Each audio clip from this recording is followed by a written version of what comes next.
Human touch. Ono yagamba okwatibwako kw'omuntu First form of ebiseera ebisinga y'engeri gye tusooka okwogerezeganya n'abafu. security, comfort. Ne bw'oba onoonya kubeera secure, onoonya comfort, bakwata obugabo ne babuweta ne babunyweza okugumya. Brush of lips on. Ne bw'oba oyagala at least kusiibula muntu n'omukisingako ku ttama.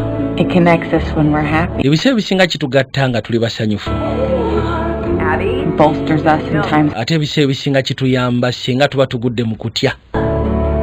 Excites us in times of passion. Kitukyamulandira mu kaseera kwabo be twagala nga batusembezza. And love. Ne bw'obeera mu mukwano, We need that touch from the one. twetaaga okukwatibwako naddala okuva eri omuntu akwagala oba gw'oyagala nga bwe twetaaga okussa. Touch.